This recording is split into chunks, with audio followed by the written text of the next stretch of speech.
Mais uma vez eu vou reler o verso 10, que é um dos que nós vamos considerar. Ao 7º dia, estando já o coração do rei alegre, de vinho, mandou a Meumã, Bista, Arbona, Bigtá, Abagtá, Zetá e Cacas, os 7 eunucos que serviam na presença do rei, que introduzissem à presença do rei a rainha Vaste com a coroa real. Meus irmãos, a festa estava para acabar. Depois que todo mundo já tinha enchido a cara, ostentado a enorme riqueza do rei, aqui no caso Xerxes, ou talvez na sua versão Assuero, e nós vimos na semana passada o intuito pelo qual ele deu aquele banquete, ou seja, para demonstrar o esplendor e a glória de sua própria majestade. E vimos no contexto histórico que ele também queria convencer as autoridades da época, os príncipes daquelas províncias, de invadirem a Grécia, que até então seu pai havia perdido a última batalha. E o rei dá essa ordem, para que ninguém menos do que a própria rainha, que no verso 9 nós vimos que também oferecia um banquete às mulheres. E ele dá uma ordem, provavelmente com uma entrada triunfal. Eu não sei se você já leu ou já viu em filmes reais, existe aquela liteira é um trono móvel, onde a realeza senta e normalmente tem um suporte colocado sobre os ombros dos escravos e eles carregam a realeza. E é por isso que explica aqui esses 7 eunucos, e ainda por nome, provavelmente eles iriam trazer a liteira real. Vaste na liteira, entrando de maneira triunfal, sob o soar de trombetas. E o rei poderia até pensar na ocasião pelo qual ele faz esse pedido. Se até agora ninguém ficou impressionado com 180 dias de festa, ou 6 meses de festa, agora irei mostrar o meu troféu mais valioso. E a segunda parte do verso 11, em outra versão, diz a razão pela qual ele quis que a rainha marcasse presença. Na NVT diz assim, na segunda parte do verso 11, ele queria que os nobres e os demais convidados contemplassem sua beleza, pois era uma mulher muito bonita. Percebam o risco em que a insensatez, a tolice da atitude de Xerxes iria colocar a sua própria esposa, a rainha. Ele estava pedindo que sua mulher fosse apresentada como um mero objeto para a multidão de homens tão embriagados quanto o rei pudessem contemplar. Aqui nós vemos o lado sombrio de concentrar o poder só na mão de uma pessoa, tanto poder, na mão de só uma pessoa, cujo único pensamento era para si mesmo. Um rei totalmente egocêntrico. Um pastor faz um comentário muito interessante a respeito da atitude de Xerxes nesse momento, abre aspas. Ao estudar o livro de Esther, você descobrirá que esse poderoso monarca podia controlar tudo, menos a si mesmo. Seus conselheiros o influenciaram facilmente. Tomou decisões impetuosas, das quais mais tarde se arrependeu. Suscetível à lisonja, ele era senhor de um poderoso império, mas não era senhor de si mesmo. Fecha aspas. Diante da sua ordem, só lembrando que isso não era um pedido, era uma convocação. A rainha não tinha uma opção. Tanto é que nós mais tarde iremos descobrir que ninguém poderia aparecer na presença do rei a não ser que fosse convidado. Se isso acontecesse, a pessoa era morta. Agora imagina uma convocação do rei e você não comparecer. Imagina as consequências disso. E olha que interessante, que o inesperado naquele dia acontece. Eu duvido que Xerxes imaginaria uma coisa dessa, que a rainha iria dizer não. Verso 12, porém, diante dessa convocação, diante de 7 homens batendo lá no seu banquete só de mulheres, no clube da Luluzinha, porém a rainha Vaste recusou vir por intermédio dos eunucos, segundo a palavra do rei, pelo que o rei muito se enfureceu e se inflamou de ira. Vamos voltar de novo no contexto que na semana passada a gente entrou com mais detalhes. Mas vocês se lembram, eram 187 dias. Durante 6 meses, o rei tentando impressionar a nata da sociedade, mostrando-lhes o quão rico e poderoso ele era. Mas quando a festa chega no ápice, no segundo banquete de 7 dias, uma festa que nós vimos de gala, que quando nós fizemos uma comparação nos dias modernos em relação à princesa Diana, né, e o casamento dela, que não chegou próximo do custo dessa festa, pessoas que bebiam o quanto queriam, sem moderação, em copos ou taças de ouro, pessoas que sentavam em sofás revestidos de ouro, pessoas que andavam sobre pisos onde tinham pedras preciosas. E é interessante que nesse momento, ninguém ia lembrar de todo esse luxo, porque é lógico que eles iriam associar toda aquela riqueza ao poder e majestade do rei, que no verso 4 nós sabemos a intenção dele com aquela festa. Mas nesse momento crucial, tudo isso iria entrar no esquecimento. Toda a riqueza, toda a pompa, toda a ostentação de Xerxes, eles iam ter na memória uma coisa: a rainha Vasti disse não para ele. Ela foi insubmissa ao rei, ao homem mais poderoso até então, daquelas 127 províncias. É por isso, meus irmãos, que aqui no final do verso 12, o autor registra que o rei ficou enfurecido, inflamado de ira. E este é um bom lugar para aplicação de um dos pontos que eu queria trazer para nós nessa noite. Vocês perceberam no começo do verso, após ele estando o quê? Embriagado. Embriagado. E aqui nós juntamos duas coisas perigosíssimas: um grande ego e embriaguez. E aqui eu queria deixar, como nós vimos na semana passada, o cuidado que nós precisamos ter com o banquete que o mundo oferece.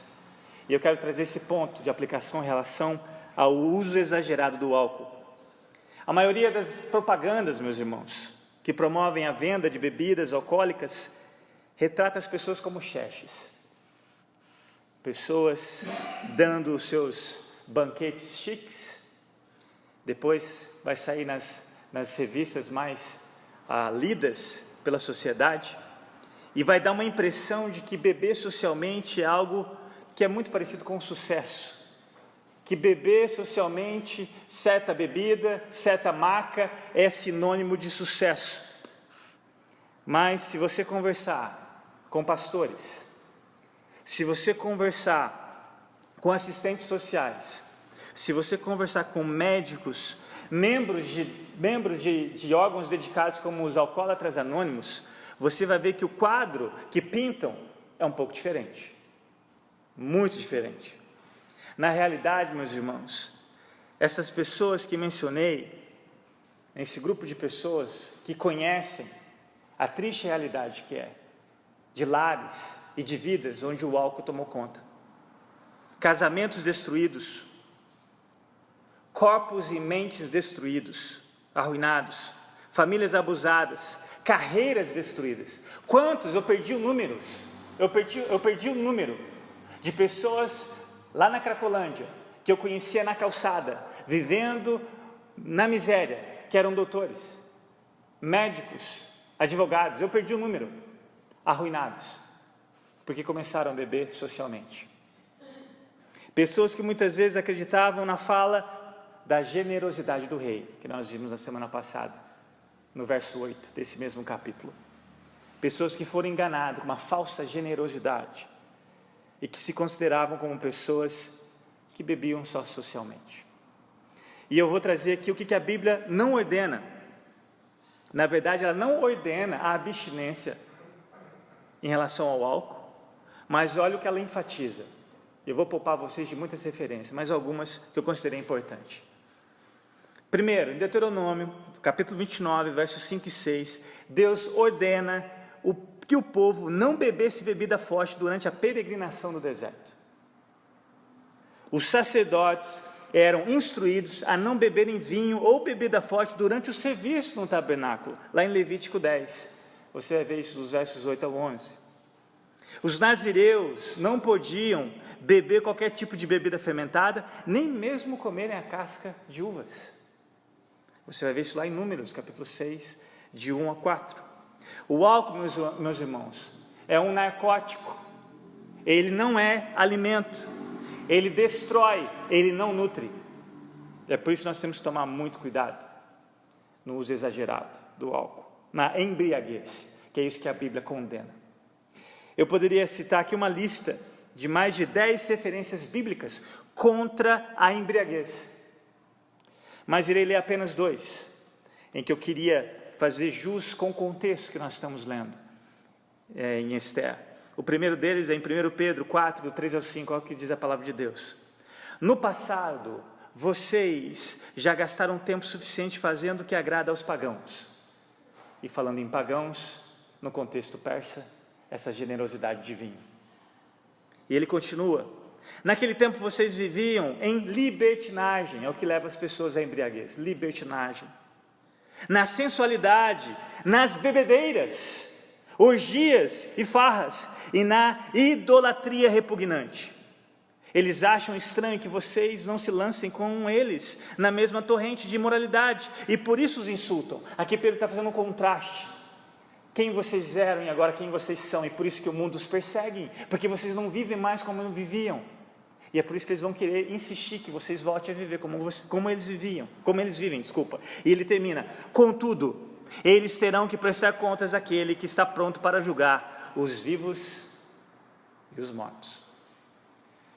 E a segunda referência que eu queria ler para vocês, dentro do mesmo contexto, é lá em Provérbios 31, versículo 4. O conselho de uma mãe, e de uma mãe a um rei. E olha o que ela diz: não convém aos reis, ó Lemuel, não convém aos reis beber vinho, não convém aos governantes desejar bebida fermentada, para não suceder que bebam e se esqueçam do que a lei determina e deixem de fazer justiça aos oprimidos.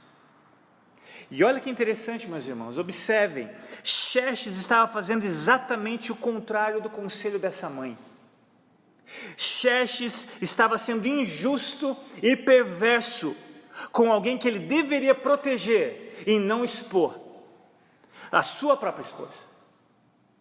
Olha a atitude de um rei, de uma autoridade sem domínio próprio, causado pela embriaguez.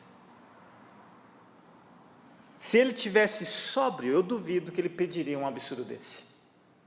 Colocar a sua esposa em meio a homens embriagados, sem domínio próprio quanto ele. E é interessante que aqui nós vemos que o seu orgulho foi ferido naquela noite.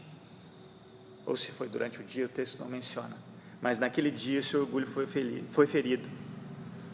E ele não tinha condições. Olha que interessante, ele não tinha condições nem mesmo de liderar a própria esposa, quem dera 127 províncias.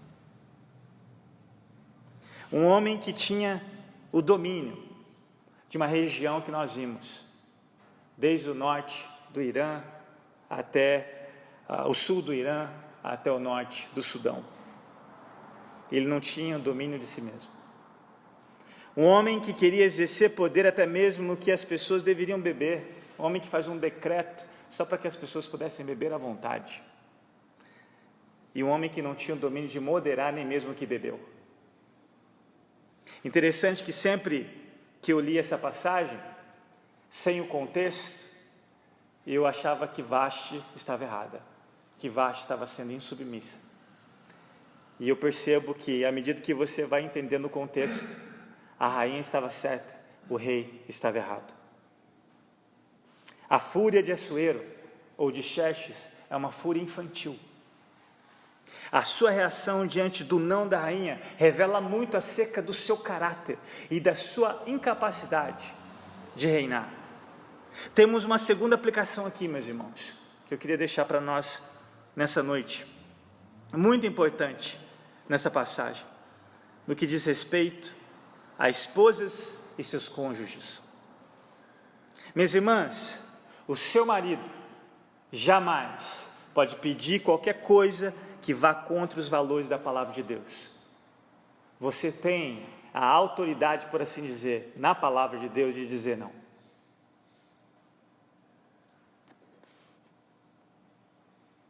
Vaste um exemplo neste sentido a ser seguido. Segundo as estatísticas, 1 em cada 3 mulheres sofre violência no mundo. 1 em cada 3 mulheres sofre violência no mundo. Maridos presentes ou aqueles que irão ouvir esse áudio, a palavra de Deus nos ensina que a mulher é a parte mais frágil do corpo. Nosso papel é cuidar, proteger, prover. Jamais expor as nossas esposas, como esse rei fez. E nós, como cristãos, precisamos, em favor da justiça, condenar qualquer atitude parecida.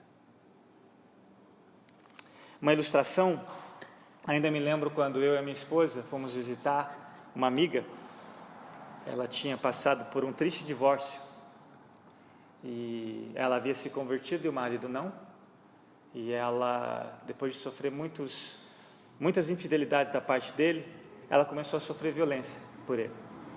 E foi impressionante o testemunho daquela mulher. Ela foi até o fim, porque ela realmente o amava, ela não queria se divorciar dele. E ela falou uma frase que eu jamais esqueci naquela visita. Ela disse o seguinte, ela falou: Alessio, como uma mulher não quer ser submissa a um homem parecido com Jesus? Eu guardei aquela frase. A maturidade das palavras dessa mulher. Qual mulher não quer ser submissa a um homem parecido com Jesus? E aí nós vamos ver que só as mulheres que têm problema com isso, né? Meus irmãos, ela tem razão. Embora a maioria das mulheres hoje em dia querem ser independentes, donas de seus narizes, eu duvido que uma mulher que tema a Deus, ela não seja feliz em se submeter a um homem parecido com Jesus. Eu duvido.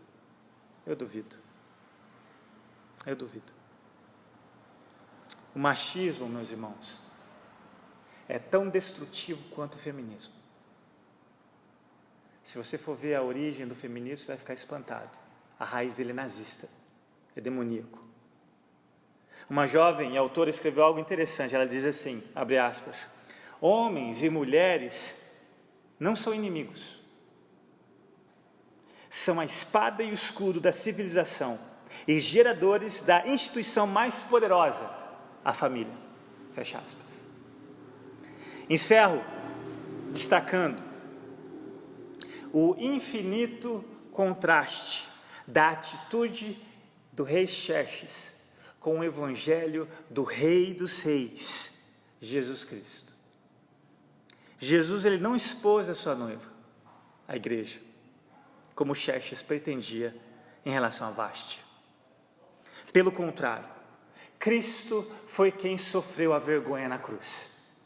Alguns estudiosos acreditam, se você olhar no final do verso 10, quando ele menciona que a rainha fosse trazida pelos eunucos usando a coroa, alguns acreditam que era para ela usar só a coroa.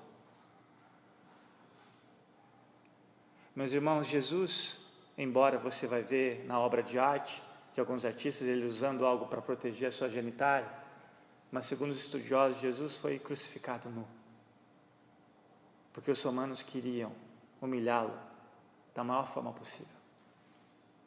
Encontrar a Xerxes, o rei dos reis, recebeu na cruz a sua e a minha vergonha.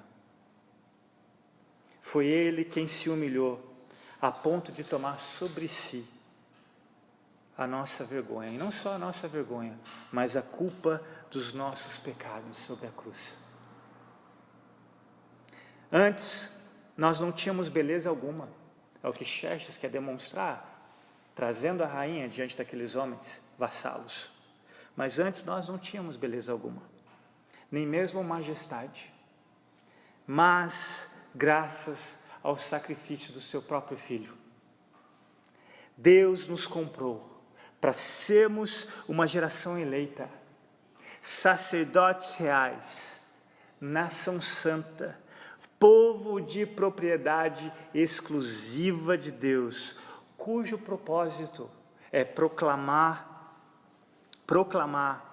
as grandezas de nenhum rei, mas de Cristo, o Rei dos Reis, quem nos convocou das trevas para a sua maravilhosa luz. Esse é o Evangelho, meus irmãos, de Cristo Jesus.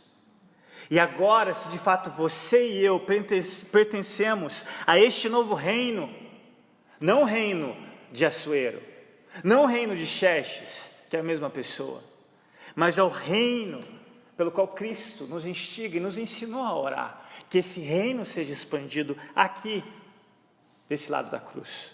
Se nós de fato pertencemos a esse reino, ninguém é mais importante que ninguém.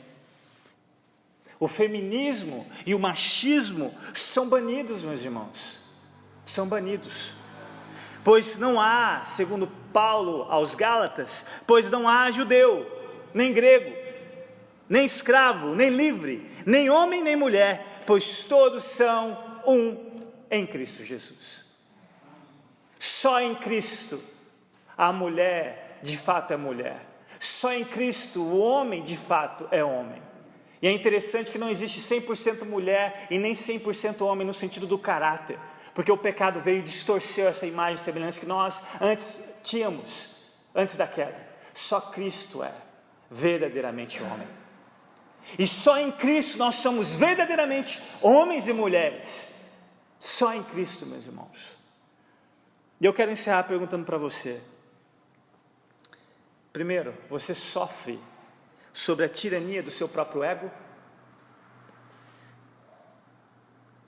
Tem um filósofo coreano que ele disse que antigamente, igual nesse contexto que nós estamos considerando, o império, a imposição tirânica dos imperadores, hoje em dia, nesse mundo pós-moderno, diante desse cansaço que nós, de uma geração fadigada, de tanta coisa que eles querem fazer, de tanta informação, ele diz que nós somos os nossos próprios tiranos.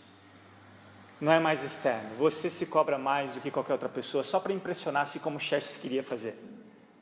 Você quer fazer isso, quer fazer assado só para impressionar as pessoas. Não é o fato porque elas fazem isso sobre você, mas você mesmo é o seu próprio tirano.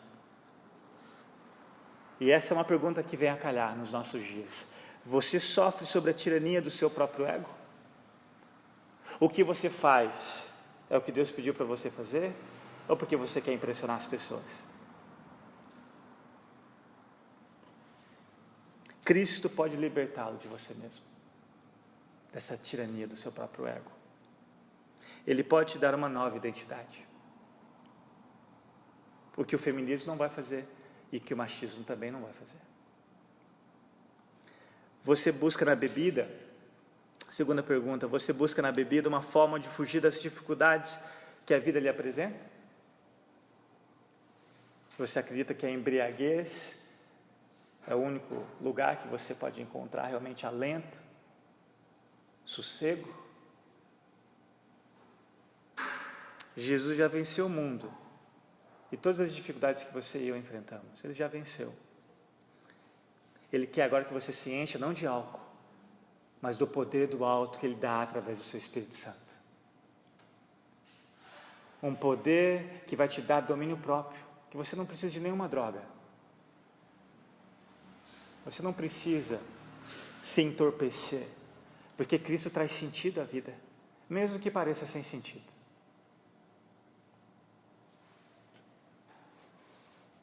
Como tem sido, terceira pergunta, como tem sido o seu relacionamento conjugal para aqueles que são casados e também para aqueles que pensam em casar? Qual que é o modelo que você tem de marido, qual que é o modelo que você tem de esposa? Mas para aqueles que estão casados hoje, qual tem sido o seu relacionamento? Como tem sido o seu relacionamento conjugal? Maridos e mulheres estão amando e servindo a Cristo e servindo ao outro de maneira sacrificial? Meus irmãos, não tem casamento melhor do que quando o esposo pensa no melhor para a esposa e quando a esposa pensa no melhor para o esposo. E ambos sacrificando o seu próprio ego em prol do outro, porque ambos amam a Jesus, que é o melhor exemplo de sacrifício. Aí sim faz sentido. Aí sim casamentos que não só duram, mas frutificam e refletem na vida dos seus filhos. Será que vocês têm, não sei quanto aos seus relacionamentos, mas será que nós estamos vivendo uma vida miserável, colhendo as tristes consequências, talvez, do feminismo que impera, ou machismo que impera dentro da sua casa? Lidório conta uma história muito triste no seu livro Liderança e Integridade. Ele fala que ele encontrou um pastor no supermercado, dando voltas com um carrinho vazio, durante 1 hora. Ele ficou intrigado com aquilo. E quando ele se aproximou do pastor, ele perguntou: por que o senhor está dando uma volta aqui? Eu estou aqui com a minha esposa fazendo compra, e de repente eu percebi que o senhor está dando voltas e mais voltas nos corredores e o carrinho ainda continua vazio. E ele falou: Lidório, a minha casa é o último lugar que eu quero voltar. Ele fazia isso todo dia. Saía do seu gabinete e ia dar voltas no supermercado, porque ele não queria voltar para casa. A sua casa é um lugar de refúgio ou um lugar de conflito? Porque onde o príncipe da paz reina, ali existe paz. Meus irmãos, que o Senhor tenha misericórdia de nós. Que o Senhor tenha misericórdia de nós. Que o seu Espírito venha nos levar a orar como a letra de um velho hino. Eu quero encerrar com essa letra. Uma estrofe que diz assim: meu coração tão seco anseia, anela a ti. Me encha do teu Espírito, estou a te pedir. Em ti, fendida rocha, hei de me esconder. Derrama água viva até me satisfazer. Vamos orar? Pai, nós te agradecemos pela tua palavra. Ela é o verdadeiro pão, ela é o verdadeiro alimento, porque nos alimenta do Cristo vivo. Pai, nós oramos diante de tudo que nós ouvimos nessa noite. Eu creio que o teu Espírito Santo sondou os nossos corações e ministrou em áreas que só o Senhor conhece melhor do que nós mesmos. E nós clamamos que essa palavra de fato venha trazer transformação. Dê-nos a graça de obedecê-la, dê-nos a graça de nos arrepender, dê-nos a graça de não nos desesperarmos diante daquilo que ela revelou, mas de confiarmos no poder do Evangelho de Cristo Jesus, nesse Cristo que nos alimenta, que nos satisfaz, nesse Cristo que nos dá uma nova identidade, nesse Cristo que nos satisfaz mais do que qualquer coisa desse mundo, dos banquetes que esse mundo oferece. Ajuda-nos, Pai. Ajude as mulheres presentes, os maridos presentes, a serem parecidos com Jesus. Oro pelos jovens, que eles não queiram nada menos do que homens e mulheres que amem a Cristo, para que suas vidas como casal possam frutificar e impactar suas gerações para a glória e louvor do teu nome, Senhor. Pai, livra-nos de qualquer vício, não só do álcool, mas livra-nos do vício do trabalho, livra-nos do vício dos títulos, livra-nos do vício de querer agradar as pessoas, livra-nos de uma sociedade cansada. Ajuda-nos a aprender a descansar em Cristo Jesus, a honrar o sabático, Deus, a termos um domingo ou um dia de folga, realmente para descansarmos na presença do Senhor, a desfrutar dos poucos dias com as nossas famílias, com os nossos filhos, com os nossos cônjuges, a desfrutar no Senhor a dádiva da família, Pai. No nome precioso de Jesus que nós oramos e te bendizemos, Senhor. Amém, Pai.